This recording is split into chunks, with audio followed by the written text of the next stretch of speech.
On est de nouveau ensemble pour causer planète A, cette planète qui est si géniale qu'il n'y a pas une planète B qui lui arrive à la cheville. Bon, en même temps, c'est normal, il n'y a pas de planète B.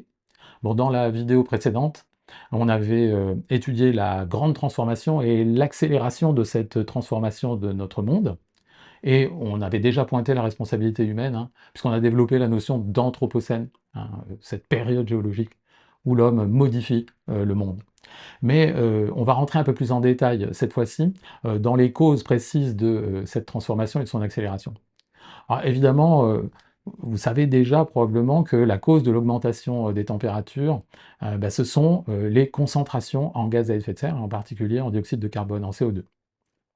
Et on voit bien dans ce genre de graphique, hein, que on a effectivement une courbe des concentrations en CO2 qui est vraiment alignée sur la courbe des températures. Toutefois, je voudrais clarifier cette notion de ppm, c'est-à-dire l'unité de l'échelle de droite. Les ppm, c'est quoi? En anglais, c'est parts per million, et en français, c'est parties par million, donc ça ne change pas. Ça signifie, par exemple, lorsqu'on a 420 ppm à l'heure actuelle, eh bien, ça signifie qu'il y a 420 molécules de dioxyde de carbone pour 1 million de molécules de différents gaz, hein, dans l'air. Pour être plus précis, ça veut dire 420 molécules de CO2 pour 1 million de molécules d'air sec. Ça veut dire qu'on a enlevé la vapeur d'eau, hein. Et ces concentrations de gaz à effet de serre, elles sont mesurées au milieu de la troposphère, c'est-à-dire vers 4000 mètres. Donc voilà comment on mesure les concentrations de gaz à effet de serre. Il y a pas mal de gaz à effet de serre dans l'atmosphère, et pourtant on exprime toutes les concentrations en équivalent CO2. Bah, c'est un peu comme quand on convertit toutes les monnaies en dollars, histoire d'avoir une comparabilité des PIB. Comment on effectue cette conversion? Il faut savoir que les différents gaz à effet de serre, tels que le CO2, le méthane ou l'oxyde nitreux, bah, ils n'ont pas la même durée de vie. Le CO2, quand vous l'émettez, il y a le cycle du carbone qui va le dégrader, mais il va en rester une partie de ce que vous émettez et qui sera toujours là après 1000 ans même. Alors que le méthane, lui, à peu près autour de 12 ans en général, il disparaît. Donc, les gaz ont une durée de vie différente, mais ils ont aussi un pouvoir d'absorption du rayonnement infrarouge de la Terre qui est différente. En combinant les deux caractéristiques sur une plage temporelle donnée, généralement on se donne 100 ans, eh ben, on peut calculer en quelque sorte l'effet relatif qu'ils ont tous par rapport au CO2. Donc quand on voit ici que le méthane, d'après l'AR6, a un pouvoir de réchauffement global 27 fois supérieur au CO2, ça veut dire que c'est équivalent d'émettre 1 kg de méthane ou 27 kg de CO2. Et quand vous êtes une entreprise et que vous émettez 1 tonne de méthane, bah, vous devez déclarer 27 tonnes équivalent CO2. On s'aperçoit qu'il y a une relation étroite entre augmentation des températures et concentration de gaz à effet de serre. C'est surtout le cas à partir de 1900, là où ça se voit vraiment sur cette courbe. Est-ce que pour autant, on peut être sûr que c'est la responsabilité du CO2 et la responsabilité du CO2 d'origine humaine qui a créé le changement climatique? Parce que là, on a une corrélation, mais est-ce que c'est vraiment une causalité? Alors pour répondre à la question de savoir qui est responsable du changement climatique, ben, on a besoin d'un modèle, hein, parce qu'on ne peut pas demander à la nature de refaire l'histoire, genre nous on arrête, on fait pas de bêtises, on fait plus de CO2, voyons voir comment ça se passerait. Non, en fait, comme on ne peut pas refaire des expérimentations naturelles à l'échelle globale, eh ben, ce qu'il y a, c'est qu'il nous faut modéliser les contributions des différents facteurs au réchauffement climatique. Et on commence par du coup le forçage naturel, c'est-à-dire tout ce qui n'est pas d'origine anthropique, c'est-à-dire les variations de l'activité solaire, les paramètres de Milankovitch, d'éventuels des éruptions volcaniques, bref. Là, on peut essayer de voir ce que ça représente par rapport à l'augmentation des températures observées. Donc en noir, vous avez l'augmentation des températures observées, et puis donc en orange ici, vous avez les effets du forçage naturel sur la température, tels que pensés par des tas de modèles agrégés et moyennisés. Et on s'aperçoit, si on regarde juste cette courbe, que eh ben, déjà à partir des années 60, eh ben, la courbe jaune n'est plus du tout proche de la courbe noire, et par conséquent, ça ne peut plus être le forçage naturel qui explique l'évolution des températures. Et au fond, si on regarde, finalement, les meilleures estimations du forçage naturel sont quand même relativement basses, hein. C'est 0,1 degré ou 0,2 degrés, mais absolument pas 1,5 degré d'augmentation comme on le voit dans la réalité.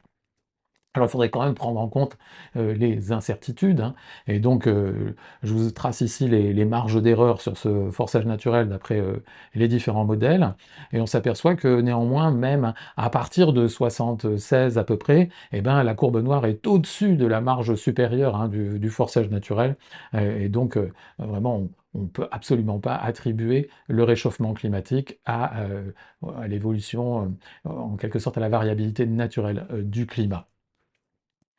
Alors du coup, bah, il faut s'intéresser au forçage anthropique, c'est-à-dire ce qui vient de l'homme, hein, ce qui a été créé par les activités humaines. Et donc reprenons notre courbe des températures, elle apparaît un peu plus basse parce que l'échelle a un peu changé ici, mais c'est la même, hein.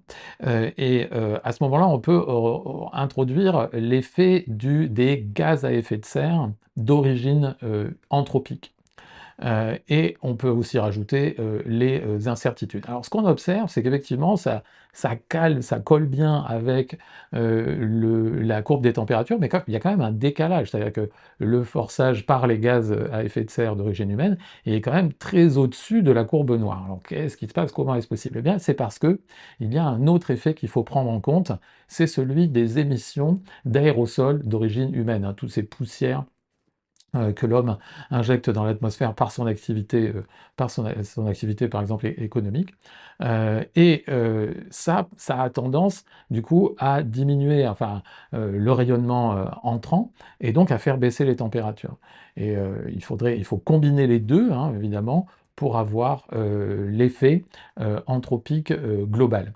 Donc finalement, il faut prendre en compte la courbe verte et la courbe bleue pour pouvoir espérer se rapprocher de la courbe noire. Donc on voit qu'au fond, ce qui se passe, c'est que les activités humaines diminuent la température par les aérosols qu'elles injectent dans l'atmosphère, mais par contre, elles ont un effet encore plus marqué d'augmentation des températures par l'augmentation des gaz à effet de serre, par les émissions de gaz à effet de serre. Vous noterez que les marges d'erreur sont particulièrement grandes au sujet des aérosols. Alors pourquoi? Ben parce qu'en fait les aérosols, ils sont très nombreux, très différents, il y a des nitrates, des sulfates, des composés carbonés. Les aérosols ne sont pas distribués de manière homogène dans la troposphère, il y a des endroits où ils sont très concentrés, d'autres moins concentrés. Leur propriété radiative, comme ils sont différents, est assez complexe elle aussi, c'est-à-dire qu'ils n'ont pas tous les mêmes pouvoirs d'absorption. Certains diffusent la lumière différemment des autres, c'est ce qui est appelé ici le scattering. Donc en fait leur albédo aussi est différent, et puis surtout ils ont des effets indirects très très compliqués puisque ils vont servir en quelque sorte de noyau autour duquel s'effectue la glaciation ou la condensation et donc la formation des nuages. Donc ils vont influencer à la fois les nuages et à la fois la pluviométrie. Donc les effets sont très complexes et dans la R6 du GIEC, il n'y a pas moins de 100 pages dédiées à ce qu'ils appellent les short-lived climate forcings, donc les forçages climatiques à vie courte, hein, que sont les aérosols. À vie courte, pourquoi? Parce qu'ils sont généralement lavés par les pluies assez rapidement, mais comme on en émet en permanence, ben, il y en a là aussi tout le temps. Globalement, les aérosols ont quand même un effet refroidissant sur les températures. Ça ne veut pas du tout dire que la solution au changement climatique, c'est de balancer des tas d'aérosols dans l'atmosphère. Bien au contraire. Pourquoi? Bah, parce que les aérosols, ils ont un effet très mauvais sur la santé, hein. Ils sont responsables de pas mal d'infections respiratoires et donc d'une surmortalité humaine. Donc attention aux aérosols, et d'ailleurs ils diminuent, parce que l'homme essaie de les diminuer, et du coup ça fait monter les températures sur les années récentes. Il y a des incertitudes, mais il y a aussi des certitudes. La certitude, c'est que l'homme est responsable du changement climatique qu'on observe ici, courbe en noir. Si on combine l'ensemble des forçages, bah, la courbe suit très nettement la courbe des températures observées, même à l'intérieur des marges d'erreur. Les temps sont donc révolus où on pouvait douter que l'humanité soit responsable du changement climatique. Quelle forme prennent les concentrations de gaz à effet de serre? Où est-ce qu'elles se situent? Il y a une animation pas mal sur le site de la NASA qui permet de voir comment elles évoluent au cours de l'année. Et donc là, on commence en janvier, et on voit avec les émissions de gaz à effet de serre et aussi le brassage qui est dû au courant atmosphérique, comment elles évoluent au cours de l'année.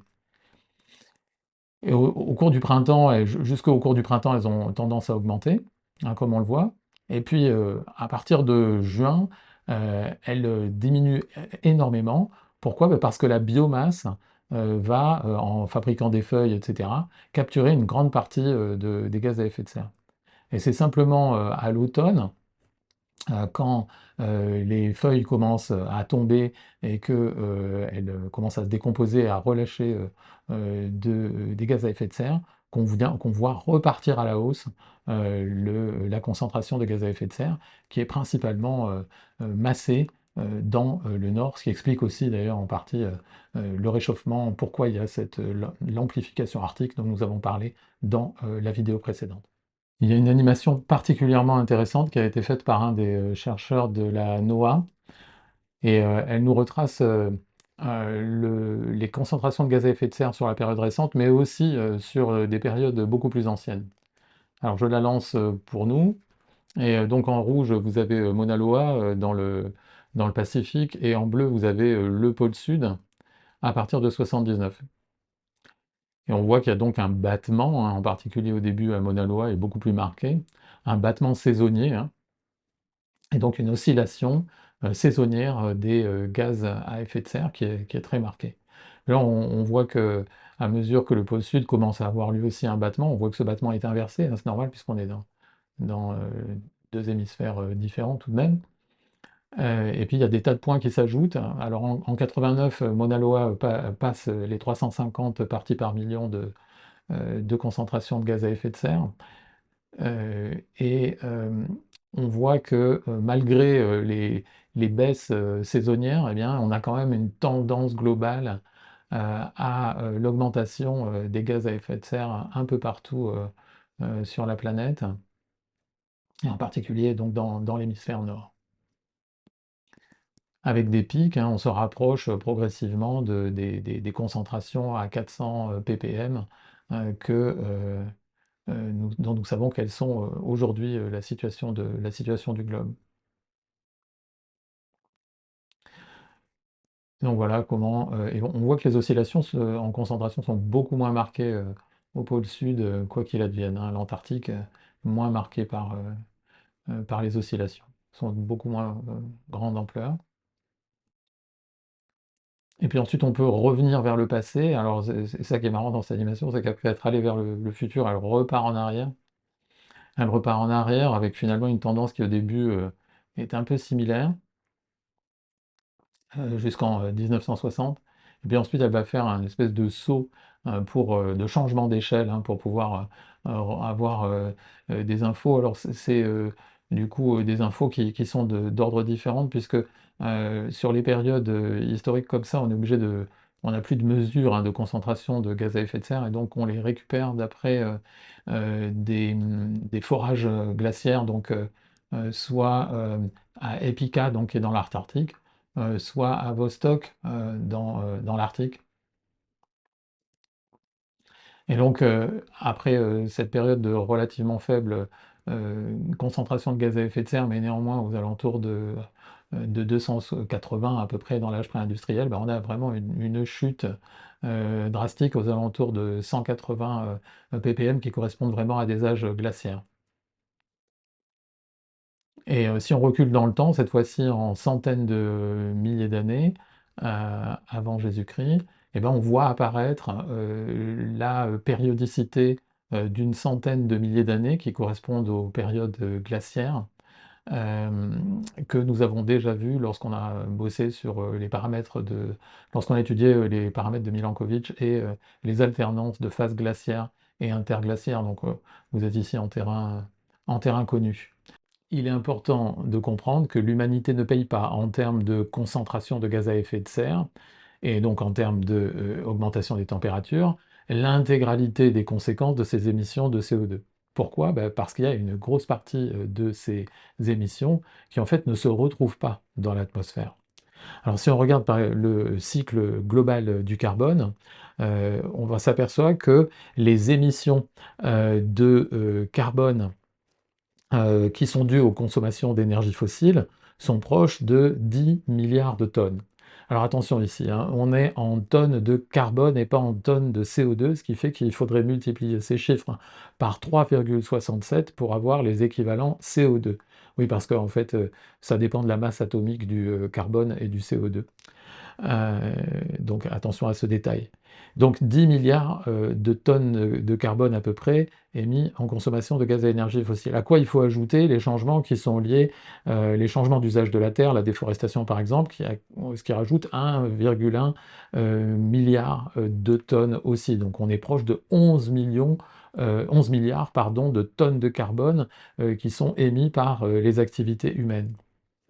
Mais finalement, tout ne se retrouve pas dans l'atmosphère. Pourquoi? Eh bien parce que l'océan en récupère une bonne partie, près de 3 milliards de tonnes de carbone, et puis la biomasse, hein, la végétation et le sol récupèrent 3,2 milliards de tonnes. Ce qui fait qu'au final, il y en a à peu près, il y a un peu moins que la moitié finalement de nos émissions qui se retrouvent dans l'atmosphère. Donc attention, hein, émissions et euh, concentration en gaz à effet de serre, c'est pas tout à fait la même chose, même si évidemment c'est lié par des relations causales. Il faut donc remercier chaleureusement notre planète A. Ah, c'est pas la planète B qui ferait ça, hein, d'autant qu'elle n'existe pas. Le remercier pourquoi? Eh bien parce que elle en quelque sorte éponge une partie du déficit de notre budget carbone. Malheureusement, cet effet stabilisateur, on sait aujourd'hui qu'il est affaibli, hein. Affaibli pour deux raisons principales. La hausse de la température des océans, qui lui permet de stocker moins de carbone, et puis, par ailleurs, le fait que la croissance de la biomasse est menacée par les sécheresses et par l'augmentation de la température. Donc vous voyez que, à force de tirer sur la ficelle, l'humanité risque de devoir un jour payer le prix intégral de ces modes de vie, ce qui pour l'instant n'a pas encore été le cas. Le CO2 que l'humanité émet, comme il a une durée de vie très longue dans l'atmosphère, bah, il est là pour durer, hein, au moins une centaine d'années. Et du coup, il y a une grande inertie des systèmes climatiques, et de toute façon, on aura le réchauffement climatique. Mais toutefois, euh, il y a des années où les émissions de CO2, elles baissent. Et donc, potentiellement, c'est possible hein, de faire baisser la concentration de CO2 dans l'atmosphère. Et ce qu'il montre bien, c'est la courbe de la variation des émissions que vous avez ici, avec des événements marquants quand même, hein. Il y a des périodes évidentes. Donc je vous laisse identifier, si vous voulez jouer, à essayer de repérer à quoi correspondent finalement chacun des événements, c'est pas très difficile. Mais bon, évidemment, il y a la crise des années 30, hein, la guerre, la Seconde Guerre mondiale. Il y a la crise, la première et la seconde, le second choc pétrolier, la dissolution de l'Union soviétique avec une forte crise économique dans les pays de l'Est qui a du coup eu un impact sur les émissions de CO2, la crise financière de 2008, et puis bien sûr la Covid-19. Hein, alors malheureusement, ça a quand même été suivi de rebonds assez fréquemment. Donc ce serait bien qu'au lieu que ce soit des accidents économiques en quelque sorte qui nous fassent baisser nos émissions de gaz à effet de serre, eh bien, que ce soit des politiques hein, librement consenties et efficaces. Et je rêve de voir une courbe de cet ordre-là, où on verrait un creux, un grand creux se faire et qui ne remonte pas, ou une baisse forte, et que je puisse mettre l'étiquette euh, The Great Awareness, ou la grande prise de conscience, ou le fait que se soit enfin bougé pour faire quelque chose, pour faire baisser nos émissions de CO2. Nous avons donc vu les principaux mécanismes causaux par lesquels l'accélération des transformations du monde a eu lieu. Toutefois, ça ne va pas très en détail et je vous propose de renvoyer à une troisième vidéo la question de savoir qui est vraiment responsable de la grande accélération de la transformation du monde.